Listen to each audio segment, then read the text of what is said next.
అధిక బరువుతో బాధపడుతున్నారా? వినిలాస్ వెయిట్ లాస్ డైట్ ప్లాన్ తో ఇంటి దగ్గర నుంచి హెల్దీగా బరువు తగ్గండి. తర్వాత మన నాన్నగారు సినిమాల్లో అన్ని హిట్స్ ఉన్నాయి.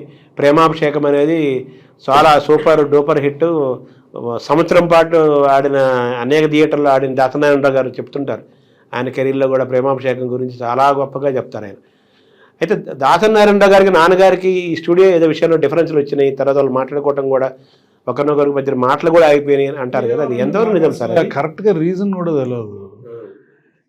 వీళ్ళకి ఏంటంటే ఒకళ్ళ మీద ఒకళ్ళు ఎవరో వెళ్ళి కౌలు చెప్తారు. మధ్యలో వ్యక్తులు ఏం జరిగిందో, ఆయనకి ఎందుకు కోపం వచ్చిందో, ఆయన ఏం మాట్లాడాడు, దాసనారాయణరావు గారు నాగేశ్వరరావు గారు ఏ విన్నారు. నేను ఒకసారి ఎందుకండి మనం చాలా సినిమాలు కలిసి చేసాం కదా, నేను సంధి చేస్తాను అని అడిగితే పడినారు. వాళ్ళిద్దరి మధ్య ఆ కారణం కూడా నాకు తెలియదు. I didn't try to even establish. కానీ ఇది నాకు తెలిసి వీళ్ళ మీద చెప్పటం, ఈ మధ్యలో వ్యక్తుల వాళ్ళు చెప్పుడు మాటలు అంతే. కానీ మీరు ప్రయత్నం చేశారు, అక్కడే నాగేశ్వరరావు గారిని నారాయణరావు గారిని కలపాలని ప్రయత్నం చేశారు. కానీ నేను ఒక అటెంప్ట్ చేశాను, కానీ చాలా వెహమెంట్గా అదే నాన్నగారు. ఇప్పుడు వాళ్ళ గురించి ఇద్దరూ లేరండి, మాట్లాడుతూ అనవసరం. అది ఓకే.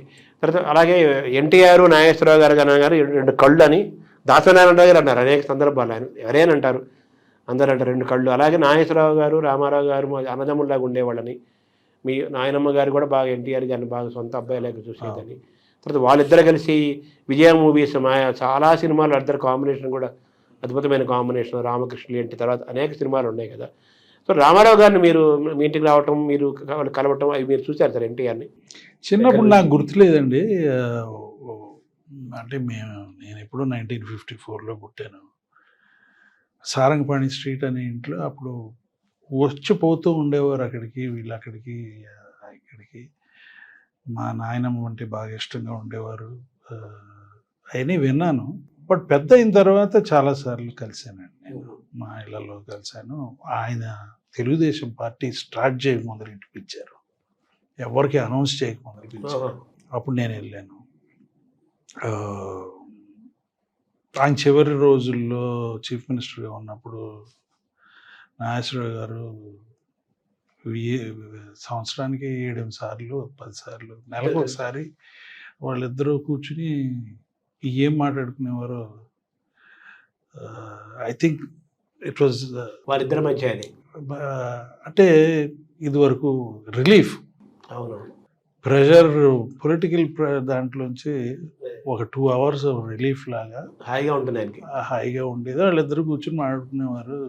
ఫార్చునేట్లీ ఒకదానికి నేను వెళ్ళాను. ఎన్టీఆర్ పిలిచేవాడా నాగేశ్వరరావు గారిని రమ్మనమని? అవును, వాళ్ళ ఇంటికి. తర్వాత మీ నాయనమ్మకి ఎన్టీఆర్ అంటే బాగా ఇష్టం అంటారు, నిజమే?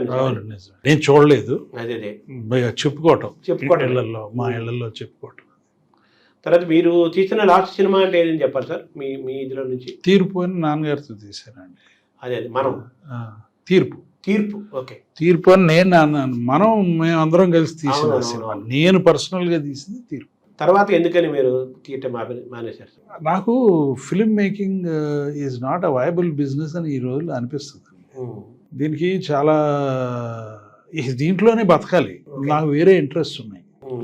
సో నేనేమన్నానంటే ఇన్ని రోజులు నేను పడ్డాను, this is time for you to look after it అని నాగార్జునకి నేను స్వయంగా అప్పచెప్పాను. ఓకే. మా నాన్నకి ఇష్టం లేదు, నువ్వు you should go away from the film industry అంటే, no, this is what I want to do. Person who's doing well in the film industry, who's better than to look after it. అందులో younger generation, they are active in the films. Younger generation, he is younger to me by 5 years. And now ఇప్పుడు ఇంకా younger generation వచ్చారు. So వాళ్ళు they should be getting into it. They are the people involved in the film industry. నేను కాదు కదా అని చెప్పి నేను యానిమేషన్ ఆ సైడ్ వెళ్ళాను. అంటే తీర్పు అనే సినిమా మీకు ఏమన్నా అది డిస్సాటిస్ఫాక్షన్ ఇచ్చిందా? ఎందుకు మీరు? లేదండి, అది didn't do well, but that was not the reason.